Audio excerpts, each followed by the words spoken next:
नमस्कार दोस्तों, आप सभी का स्वागत है। तो आज एक्चुअल में हम घूमने निकले हैं महाशिवरात्रि के शुभ अवसर पर और उसी का आज ब्लॉगिंग कर रहे हैं। तो हम निकल चुके हैं अभी पलामू ज़िले में और ये पलामू ज़िला के पांकी क्षेत्रांतर्गत है, जो जगह का नाम है गौरीदह। तो सबसे पहले तो आप लोग सभी को शिवरात्रि की हार्दिक शुभकामनाएं। और हम यहाँ पर जो आए हैं तो काफ़ी सांस्कृतिक कार्यक्रम वगैरह भी हो रहा है। पीछे मंदिर भी है, आप लोग देख रहे होंगे। चलिए दिखा देते हैं मंदिर वगैरह। और जो यहाँ का बिल्कुल प्राकृतिक नज़ारा जो है, ये नाला, ये खंडहर कैसे बिल्कुल मतलब कि इस जगह की भौगोलिक दृष्टि जो है, यहाँ की प्राकृतिक सुंदरता को जितना ये विकसित कर रहा है, एक मनोरम दृश्य जिसको कह सकते हैं। बड़ा ही खूबसूरत मन लुभावन ये दृश्य है, जिसे अभी हम आप लोगों के सामने दिखा रहे हैं। अब चलिए थोड़ा सा हम यहाँ पर चर्चा करना चाहेंगे महाशिवरात्रि के इस पावन अवसर पर।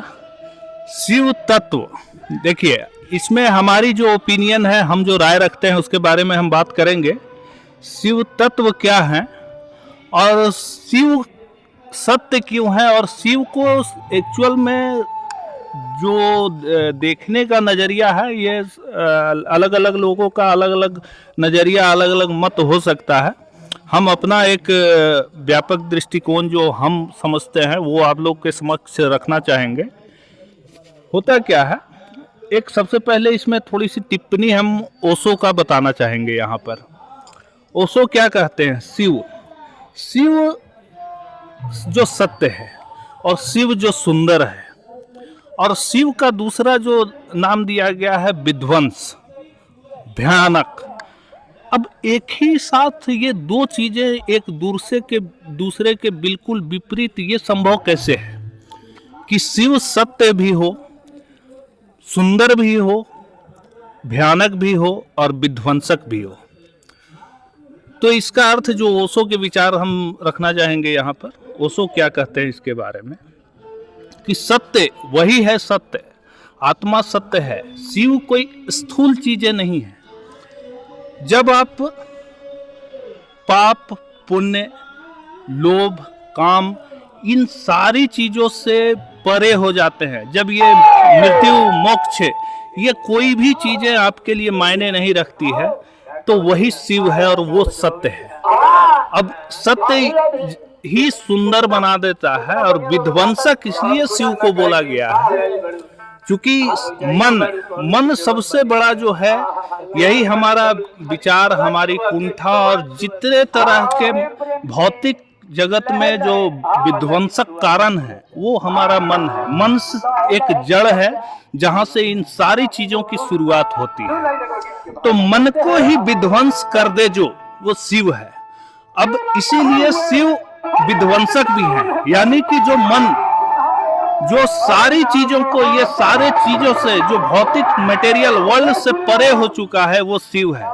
और जब इन सब चीजों से आप परे हो जाते हैं तो इसी को प्रलय बोलते हैं। प्रलय कोई ऐसा नहीं है जैसा बताया जाता है। इसमें ओशो का विचार और हमारा भी विचार समानार्थक ही है कि ओशो कोई ऐसा प्रलय, कोई ऐसी चीज नहीं है जो अकस्मात आएगी और सब कुछ बहा के ले जाएगी।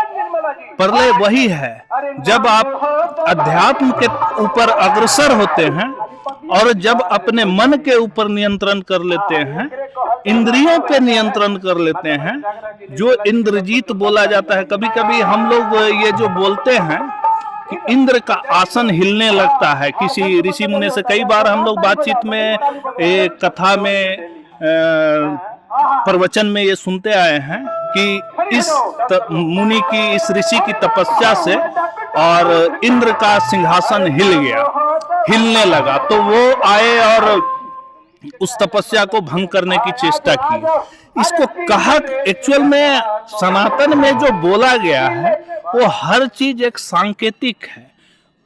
उसको कहने का तरीका, चूंकि हमारा जो संस्कार रहा है, सबसे पहले जो आया था श्रुति, वेदों के पहले लिखित वेद जब लिखित नहीं था तो ये सारी चीजें कैसे चलती आई आगे तक। तो इसमें श्रुति का बड़ा भूमिका रहा है। और सांकेतिक अर्थ में कहा गया है इंद्र का सिंहासन का हिलना, कि जब आप अपनी इंद्रियों को अपने ध्यान से, अपने प्रभाव में, अपने अंदर समाहित कर लेना चाहते हैं, जब संपूर्ण उस पर कंट्रोल करना चाहते हैं, तो वही समय है जब मन, ये इंद्रियां जो है आपसे बगावत करती हैं और उनको लगता है कि अब जो मेरा राज्य था, इस आत्मा, इस शरीर पे जो हम राज करना चाह रहे थे, वो हिलने लगता है। और यही एक सांकेतिक अर्थ जहां तक हमें लगता है कि इंद्र का सिंहासन हिलना, अर्थात कि अपने इंद्रियों को जब आप काबू करते हैं तो उस इंद्रियां जो हमसे बगावत करती हैं, और उसी का हिलना इंद्र के सिंहासन हिलना जैसा है। तो चलिए, हम शिव की बात कर रहे थे, तो शिव क्या है, देखिए कितनी आश्चर्य की बात है। एक ऐसा योगी, एक ऐसा सांकेतिक अर्थ में अगर देखा जाए तो, कि एक ऐसा जिसे हम ऐसे स्थूल हम लोग बना देते हैं शिव को, कि वो कभी इस जगत में चले हैं, घूमे हैं, यहाँ पर जीवन यापन किए हैं। लेकिन चलिए, सब मान्यता को, जितनी भी मान्यता है उनका सबका कुछ ना कुछ अर्थ रहा होगा, तो उसके ऊपर मैं टिप्पणी नहीं करना चाहता हूँ। लेकिन जो लॉजिकल, जो दार्शनिक स्तर पर जो लगता है कि एक ऐसा शख्स जो हिमालय कैलाश का वासी बोला गया है शिव को, त्रिनेत्रधारी, वो खाना पीना देखिए तो वो सारी चीजें जिससे मतलब कि भौतिकता में वो चीजों का समझिए कि कहीं कोई अर्थ नहीं है।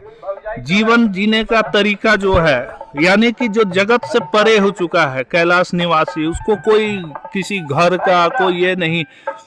डमरू की धुन जो एक अब आता है कि वो डमरू बजाते रहते हैं, इसका भी एक सांकेतिक अर्थ है।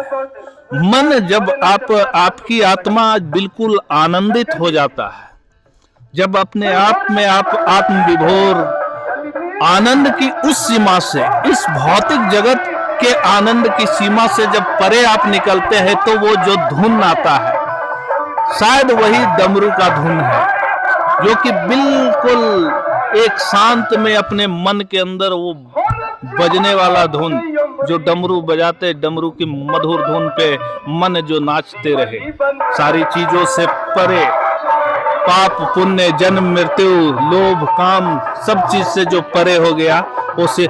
इसीलिए बोला भी गया है, बहुत सारे इस पर आज भी अध्यात्म के लोगों के बीच में आपको बोलते हुए मिलेंगे, अहम शिवम, मैं ही शिव हूँ। ये कभी कभी किसी अर्थ में लगता है कि ये कैसे संभव है। संभव है जब आप अपनी चेतना की उस स्तर पे पहुंच जाते हैं जहां इन चीजों का आपके लिए कोई मोल नहीं बच जाता है, तो वही शिवत्व है। और वहां पहुंचना ही परम ज्ञान की प्राप्ति है, और इस भौतिक दुनिया से अलग निकलने की, या अलग होकर, ऐसा अलग निकलने से ऐसा नहीं है कि कोई इस मृत्यु लोक पे हम लोग सभी हैं। अलग निकलने से अर्थ ये है कि सब कुछ हो रहा है हमारे सामने, खुद को कर्ता न बना के एक साक्ष्य के रूप में, प्रत्यक्षदर्शी के रूप में अपने आप को माने। जो हो रहा है वो हम नहीं है, इसमें मैं जो है, मैं का विलीन हो जाना ही शिव है, जिसमें कहीं भी अहम जिसको बोलते हैं, बहुत सारे जब भौतिक जगत में हम उत्थान को प्राप्त करते हैं तो एक अहम आता है कि हमने ये किया, हम यहाँ तक पहुँचे। कभी कभी हम जो दान करते हैं, किसी गरीब को खिलाते हैं, तो इसमें भी हमारी एक भावना जो आ जाती है, जो मनोवृत्ति है, जो मन का जंजाल है, वो इस ओर अग्रसित करता है कि हमने ये किया। और इन चीजों से ही विरक्ति जो है वो आपको अहम शिवम की तरफ ले जाता है, शिव तत्व की तरफ ले जाता है। और जब इन चीजों की प्राप्ति हो जाती है तो वो सत्य की प्राप्ति है, और जब सत्य ही सामने हो तो सत्य से सुंदर कुछ भी नहीं होता है। तो आज के इस जगह के इस ब्लॉगिंग में इतना ही। बाकी थोड़ा सा हम आपको घूम करके यहाँ के परिदृश्य को दिखाना चाहेंगे, जो प्राकृतिक का ये नज़ारा है उसको थोड़ा सा हम दिखाना चाहेंगे। तो आइए थोड़ा सा देखिए, ये निर्झर बहती ये खंडहर से होते हुए जो आता है ये तालाब की तरफ। ये देखिए खंडहर, ये मंदिर आप देख पा रहे होंगे।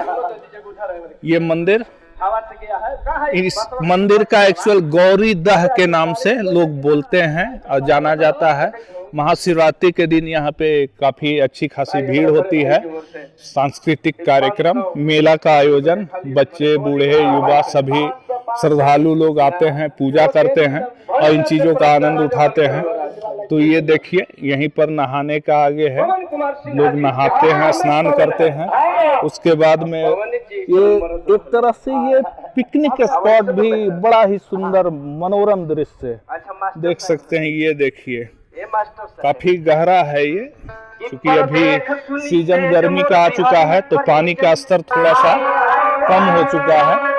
बाकी उधर आप देख रहे होंगे श्रद्धालु लोग विहार कर रहे हैं, इस मनोरम दृश्य का फायदा उठा रहे हैं। अच्छा लग रहा है काफी। हमको भी यहाँ आए बैठे तो लगा कि कुछ बातें होनी चाहिए ऐसी जगहों के बारे में, और इसी के बारे में हमारा जो मंतव्य था, जो हमारे विचार थे, वो हम आप लोगों से साझा किए। तो चलिए अब हम इस दृश्य को समाप्त करते हैं। आगे फिर हम इसी तरह के किसी जगह का आपको दर्शन करवाएंगे और वहां का महत्व बताएंगे। धन्यवाद।